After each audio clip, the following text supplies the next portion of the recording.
Hi, my name's Tom and welcome to my channel Integral Views. So it's becoming increasingly obvious that we have a massive problem with freedom of speech in the United Kingdom. So did you know that 12,000 people per year are arrested for things that they say in the United Kingdom? That is 33 per day. And that makes the UK the worst place in the world for online censorship, okay, depending on your definition. But certainly in terms of, based on the data we've got, the arrests for things that you say online, the UK is #1 in the world. Now, if you agree that freedom of speech is important, and this is a major problem in the UK, please like the video, please share it, because who knows how long we'll be able to speak about this. Things are getting worse. I can't believe I'm even saying that. And actually the truth is, you know, a lot of the things I speak about on my channel are they do put me at risk to a certain extent, which is basically shameful because I just gather evidence and then express perfectly rational views. So, okay, but the thing is, so I need to say this. So I don't support, this is absolutely true, not just saying it, yeah. I don't support any forms of violence, and effectively everything that I'm saying is with positive intent, and it's, you know, in order for us to aid in us delivering a better future. But in order to deliver that better future, we need to be able to speak. Yeah, so we need to be able to speak freely and criticize bad ideas and then replace them. So have a look at this chart, okay? So we see this is basically estimated arrests, convictions for free speech based in 2023. And the UK at the top of the league table there with 12,183 plus arrests. And then you've got Belarus in second place, 6,205. Then Germany also heading in the same direction as the UK, not liking what people say and then shutting down and basically, you know, arresting them for it. Then you've got China, then Russia, right? Then Turkey, Saudi Arabia, etc. Okay. Now, the thing is that in autocratic regimes, right, in kind of dictatorships that aren't democracies, it's difficult to get reliable data. How much do we actually believe the data? But in any case, the UK is an outlier based on the data that we do have. Even if you just consider liberal democracies, the UK is way out in front, way out on its own. Well, at least we finally have something the UK is leading in, okay? Censorship, you know, but the thing is, how many people actually know this? Because we always think about these kind of regimes from the past that are terrible, that shut down freedom of speech and, you know, who think of communist kind of regimes. But how many people know that the UK is leading the world in this regard, at least within democratic, you know, systems, but maybe even just across the world overall? And this isn't an issue that is left or right, yeah? This is an issue that affects absolutely everybody. So for example, if you're on the left, are you really comfortable with a party you don't agree with that's like a right-wing party coming in and then making some slight changes to legislation, and all of a sudden, you know, you can't express your views because they're deemed hatred or offensive in some way to some people? I don't think that people on the left will like that very much. And then on the right, we're already seeing it happen. So we're seeing it all the time, and I'll go through some examples later on. We all need protection from this. This is in all of our interests. So we've got to speak up, yeah, while we can, basically. And so we've got to share this message. If it's not sharing this video, then share other similar videos, speak to people. I'll put as much data as I can in this, talk about the legality, etc. To some extent, yeah. But I think just talking about it with friends, family, colleagues is really important. So people get this awareness that the UK is in this situation. All right, now let's see what the Right Honourable Keir Starmer, our Prime Minister, has to say on this topic. In his remarks at the Munich Security Conference, Vice President Vance condemned free speech violations in the UK, particularly. Could you respond? What is your message? I have an idea. We have the man right here. Come on. Let's go, JD. We're putting you on stage. Great. Yeah, look, I said what I said, which is that we do have, of course, a special relationship with our friends in the UK and also with some of our European allies, but we also know that there have been infringements on free speech that actually affect not just the British, of course, what the British do in their own country is up to them, but also affect American technology companies and by extension American citizens. So that is something that we'll talk about today at lunch. Thank We've you. had free speech for a very, very long time in the United Kingdom, and it will last for a very, very long time. Well, no, I mean, certainly we wouldn't want to reach across US citizens, and we don't, and that's absolutely right. But in relation to free speech in the UK, I'm very proud of our history there. All right, so Keir Starmer says we have free speech and that he's very proud of our history. But, you know, I'm sorry, but this is just not the reality of how things are in the UK. It's just not true. It's a fantasy. Maybe it was in the past to some extent, but it's not true. And it's really interesting to take note of the fact that this is causing tension between the UK and the US. And I'll kind of point to some reasons why in future. But effectively, you know, what Keir Starmer said there, from my perspective, is just absolutely not true. But let's hear just a little bit more from Keir Starmer. Is freedom of speech dead in this country? I'm not across the details of the particular case, but let me give you the principles that I would apply. Firstly, I'm strongly in favour of free speech. We've had free speech in this country for a very, very long time, and we protect it fiercely. I'm equally, though, against incitement to violence against other people. That has long been an offence in our country, and rightly so. And so I say, don't know the details of this case, but free speech, yes. Incitement to violence, no. And in principle, I agree with Keir Starmer. Amazing to say, Rare. But the thing is, you know, this is not the reality in the UK. It's just not. So it's not like incitement to violence and everything else is fine. That's not the reality. So I don't know what he's talking about, but that's not what's actually the case. So why is freedom of speech so important? I shouldn't even have to say this. I'm sure pretty much everybody who's watching this already knows it. Yeah. But the thing is that, like, freedom of speech is what essentially the entirety of, you know, you could say British success in the past, the British Empire, was based upon. So if you think historically, right, we had Queen Elizabeth I, and she created the Church of England. And that was kind of a differentiator, right, from what was happening across much of Europe. And it was integrating Catholicism and Protestants, right, Protestantism, under the Church of England. And that required a certain amount of tolerance of different perspectives, and it was kind of innovative and progressive, okay? Now, and really, like, the thing is, when you think about it, in order to make any kind of progress whatsoever, you have to be able to criticize. And in order to be able to criticize, you have to be able to have free speech, to say what you think. And sometimes people will say things that are very bad ideas. They'll say things you don't agree with. People might get offended, but ultimately the greater good is people being able to say things, because in the realm of idea, in the court of public opinion, bad ideas over time will be eliminated. They will not be supported.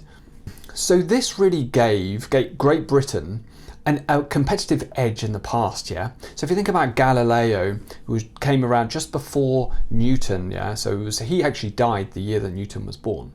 But he had a very different experience, didn't he, in his life? So he was basically housebound, he was kind of demonized to a certain extent for his views. But then if you think, and I know this is a complex issue, I'm not going into a full history of this, but then if you think about Newton that came after, there was an Enlightenment thinker, okay? Then it was very different in the UK. We celebrated Newton, we protected him, he was in an institution that was largely funded, he became a very senior member of that, he was buried with honours, and so he was effectively embraced, okay? And that was a really fundamental difference, yeah? So when you think about it, over time in human history, we have a certain set of ideas, that's the current ideology. And then we move beyond that when we realize that those ideas are partial and they're not broad enough, they're not, you know, they don't take enough into consideration. So then we kind of shed them, right, as an overall ideology across society. And we weed out bad ideas and eventually things get better. That's basically what's happened through human history, right? So, you know, with Newton, then you had the Industrial Revolution. And so that was sort of founded on this principle of freedom of speech. You know, if it wasn't for the fact that we could speak then openly, then we would never have got to that point. And that allowed living standards to rise across the whole world very dramatically. Okay, so So this is really incredibly critical. It's a foundational element within what allows progress overall, not just in the UK, but overall as a human race, to occur. Essentially, it is through debate, right, that we evolve as a society culturally over time, and we evolve beyond bad ideas. And if you look around the world at the moment, a lot of cultures, a lot of countries are restrained in their progress in innovation in many different ways because of a lack of tolerance of differing opinions. It is an orthodox kind of dogmatic, this is the right way, this is the right view, and if you don't say it, if you don't support it and you say something different, then that's illegal, you'll be punished. And that is basically a poison pill for any society, for any culture. And it's a real shame that the United Kingdom is slipping into that increasingly. So what we're seeing is this kind of orthodoxy, this current ideology that is the dominant ideology in the UK. It's this mutated form of liberalism that's moved into relativism and postmodernism.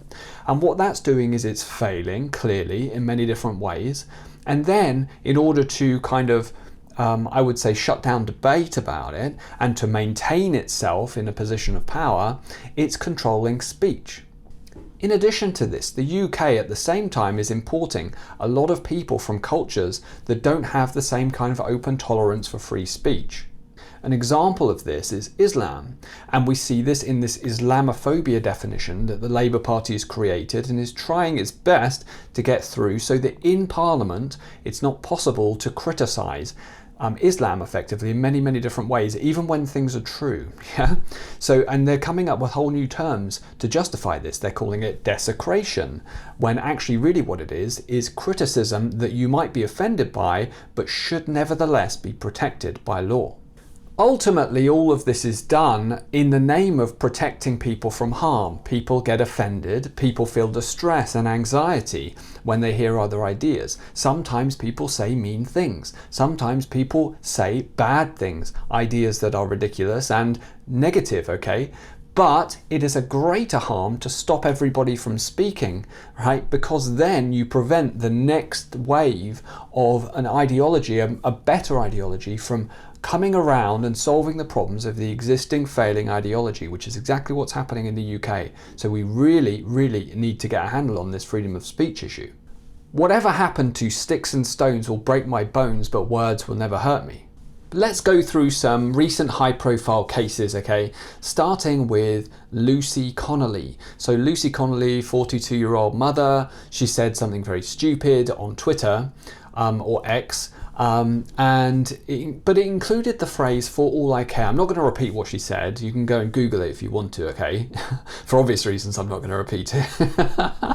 Anyway, so she pleaded guilty, received a 31-month prison sentence for this. And basically, it was a really stupid thing to say. But the thing is, she said, "for all I care," right?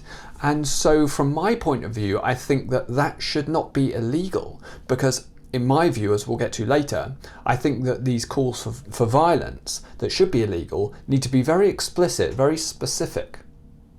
All right, the next example we're going to look at is Graham Linehan. Very well-known comedian. He created Father Ted, a sitcom, and many other well-known comedy sitcoms in the UK. So Graham made some jokes on X that were offensive to a protected group, to trans people.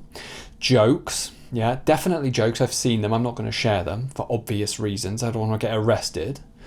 But anyway, so Graham was arrested at Heathrow Airport when he returned to the UK from the United States. He was basically arrested by 5 armed guards. Overall, I mean, this is just insane, okay? I can't believe this is happening in Britain. What have we allowed this to happen?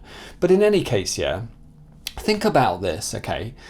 You know, the kind of well-known, world kind of regarded, or at least we like to think so, the comedy from Britain, from the past, it's kind of irreverent and it's often challenging to norms and maybe kind of controversial. Think about like Fawlty Towers and many other examples. And you know, all of that shut down, isn't it? When you can't offend people, because comedy is sort of based on offending people. So if you can't offend anyone anymore, then you can't have comedy anymore. And I think we do have major problems in comedy in the UK. So we're killing that off, killing that off. And comedy is so important because it challenges social norms and moves things forwards and makes us laugh about things that can seem super serious and then kind of lighten up about it. And eventually in future, you know, kind of evolve in our position into better ideas and better social constructs philosophically. And a recent example is this guy called Ryan Williams. And Ryan Williams is not that well known, but effectively he is online, and he sort of grew to prominence fairly recently. And he speaks a lot of things that are very kind of critical of Islam. And he does so in very, I would say, actually insulting ways, so offensive ways for sure. And so, Ryan Williams, known as the Scottish Korean, and he found himself treated as a security threat upon returning to the UK. So again, he's coming back to the UK. What is it about this? It's when they get you when you come back into the UK. Don't know what that's about. In any case, so upon returning to the UK, Williams was reportedly detained and questioned at Heathrow Airport under Schedule 7 of the Terrorism Act. He's had his devices confiscated from him. He's under investigation. Now, I wouldn't say what Ryan says myself. I don't think it's the right way of communicating personally, okay? I prefer a more measured kind of reasonable debate.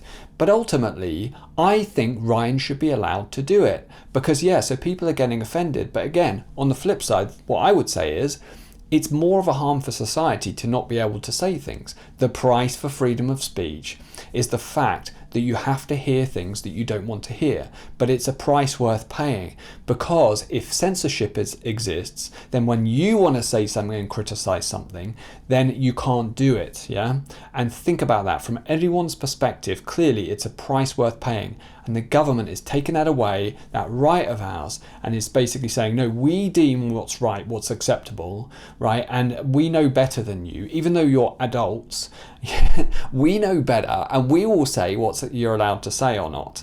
And you're just going to have to deal with it. Right, this next case we're going to go through in a bit more detail because it's an ongoing case, and I think we need to have all eyes on this. So it's this guy called Hamit Koskan. A 51-year-old activist, became central to Britain's blasphemy debate. He's an ex-Muslim refugee from Turkey, staged a one-man protest in London where he burned a Quran, okay? And it was outside the Turkish embassy. So he was arrested and charged under the Public Order Act for racially or religiously aggravated disorderly behaviour. That happened in June 2025. Magistrate convicted him, okay? Magistrate's court, so that's the first layer of court, finding that his actions demonstrated hostility toward a religious group and had likely caused harassment, alarm or distress. So what now, we're just arresting based on if someone's distressed or alarmed? Notably, during the incident, Koskan was physically attacked by an onlooker who was enraged by the Quran burning.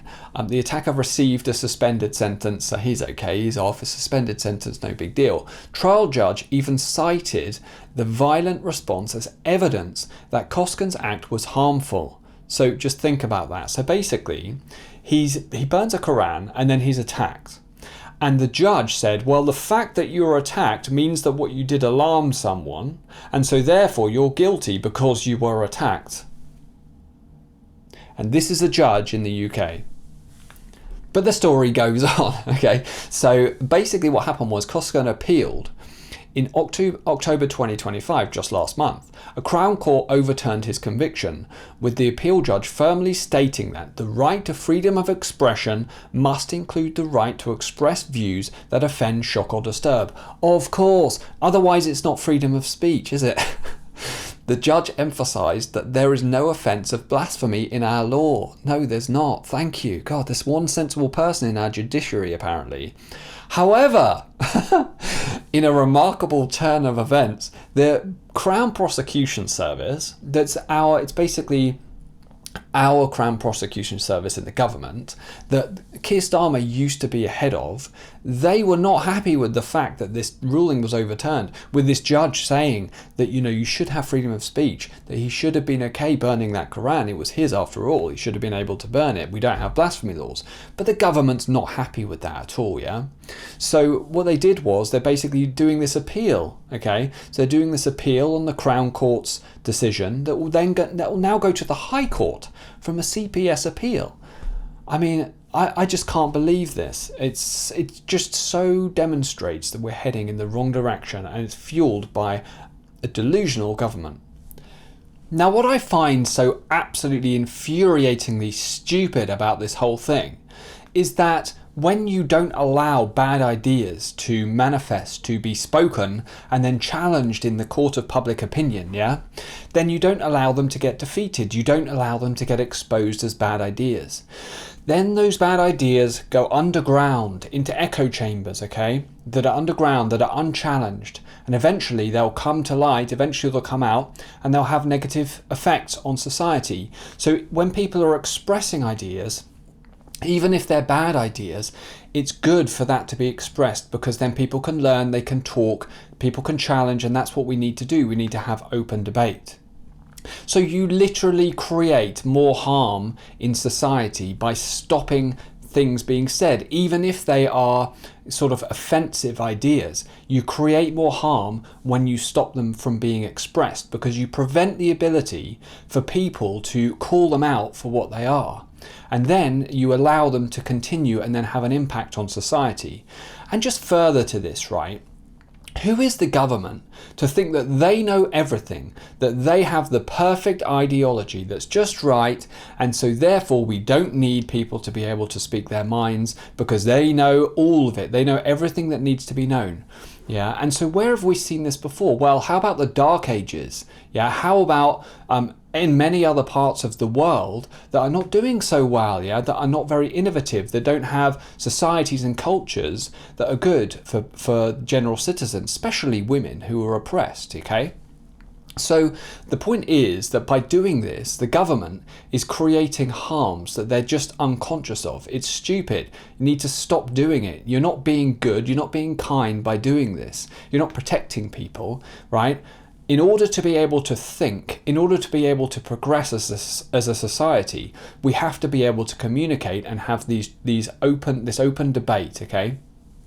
All right, let's have a very quick whistle-stop, high-level view of the legislation underpinning all of this.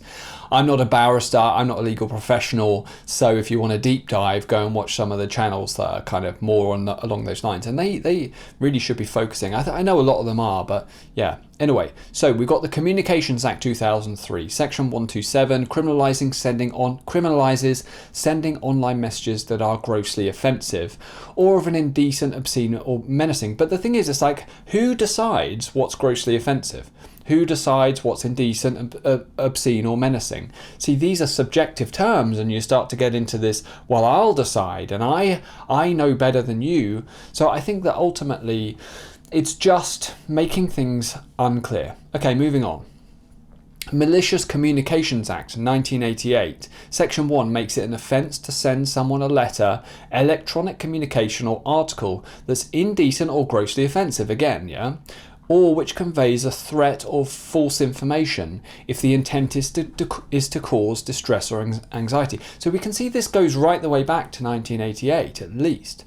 And so, again, these are kind of, it's just this erosion of what you can say. It's all based on, so that's offensive, right? That's grossly offensive. Well, now in the modern world, what's grossly offensive is a moving thing, isn't it? A moving target. Some people get grossly offensive by you saying just objective facts.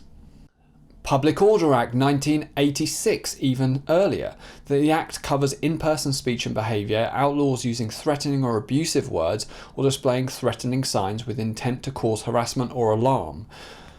Okay, now I'm not going to go through all of that, but basically what I thought about when I read this was, what about all of these far left, kind of Antifa protests? Not even just Antifa, but a lot of people who chant Charlie's in a box. That is very offensive to a lot of people. And I'm not going to go through, you can Google it if you want to, okay?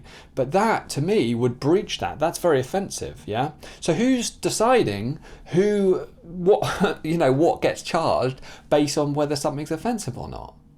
Very quickly is also, I'm just going to show this, I'm not actually going to talk through them, and just put them on the screen if you want to do more research. Crime and Disorder Act 1998, then you've got the Equality Act 2010, that's not criminal law, but it does sort of set this precedent around some sort of things with regard to protected characteristics. Then you've got the Human Rights Act 1998, and this is an incorporation of the ECHR, the European Convention on Human Rights, and that is, it's like the Human Rights Act 1998 is a reflection of that within our legislation.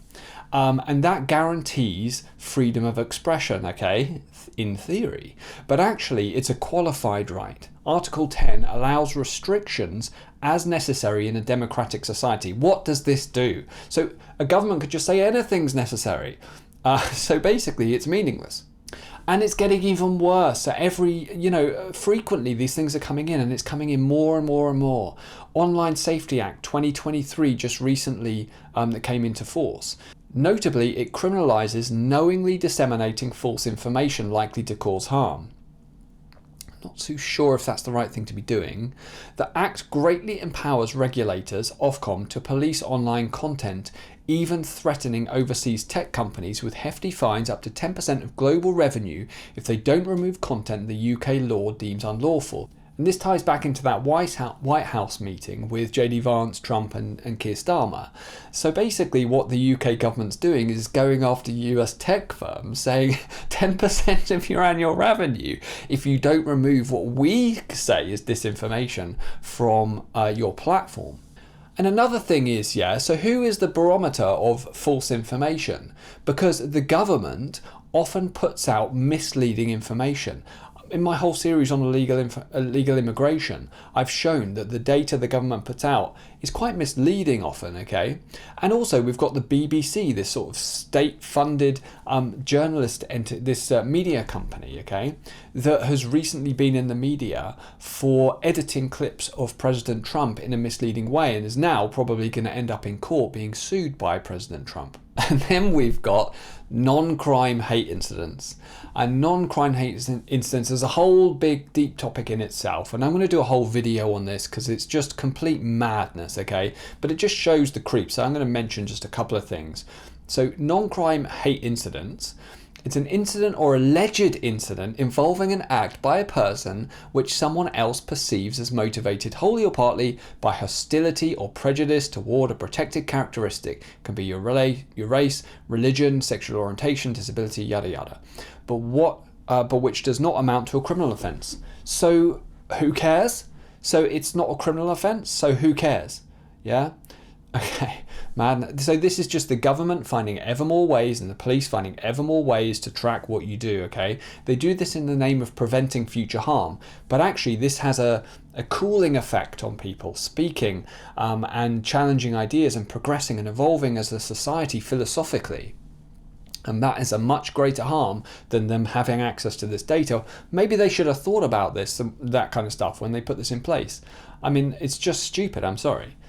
An incident perceived to be racist by the victim or any other person. An incident is anything that disturbs quality of life or causes concern. Oh, that caused me concern. Let me just get that reported by the police, okay? It's not criminal, but it caused me concern, and I don't need any proof. It's just my subjective opinion. So the police are recording people getting offended. So when someone's offended, the police are making these records in their tens of thousands of people getting offended. So you're offended. Who cares? Grow up. Yeah, our society depends on our ability to offend other people. It's how we make progress.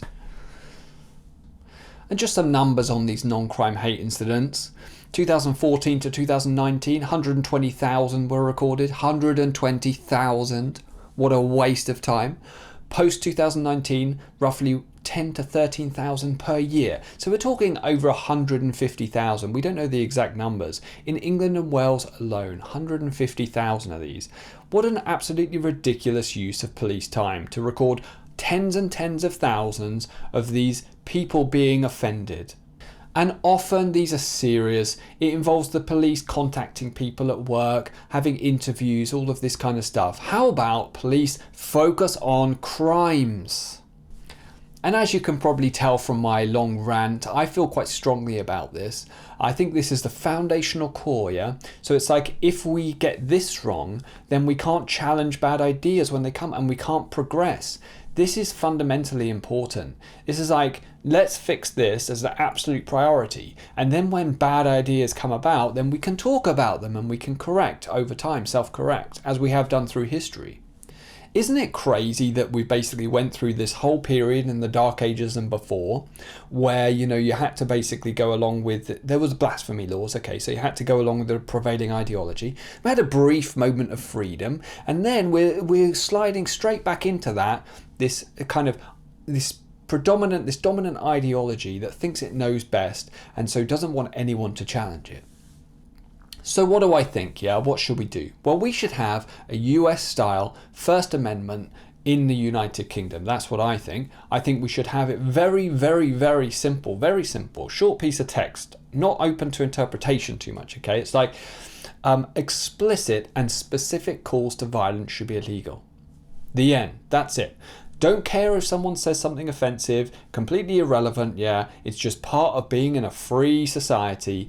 And the fact that Keir Starmer would say that we have freedom of speech now, I mean, either he's just delusional, right, or he's lying. It's one or the other. Either he doesn't know what's actually going on, he doesn't know the law, which is weird because he's a human rights lawyer, right, or he's just lying about it. The idea that we need to criminalize people for offending other people, no matter on what topic, yeah, get real, right? Grow up, you know. Ultimately, I just, from my point of view, I'm sorry I'm ranting, but from my point of view, yeah, looking at it from my perspective, insult me, it's fine. Like, you can insult me about whatever. I'm not encouraging you to in the comments, okay? I'm just saying, like, I'll take that. I'll absorb that. I'm an adult, yeah? So things can be said, and I'm not a snowflake. I can deal with it, and I'll think about it, and maybe it's wrong, and maybe it's nonsense, and if so, I'll ignore it, okay? So ultimately, being offended is an important thing that you have to be able to do as a mature adult, yeah? All right, so US-style First Amendment in the UK, that's what I think, and get rid of all that legislation I went through and change it, yeah? Okay. Anyway, so if you watched all the way through and put up with my ranting on this topic, I feel very strongly about. I really appreciate it. Thank you so much for watching. If you thought the video was valuable or interesting or entertaining, please give it a like, and also share the video, please, because it's such an important topic. But if not this video, go and share another video on the topic, or at least speak to people that you know about this. All right, thanks again. Thank you so much for watching. Until the next one, cheers.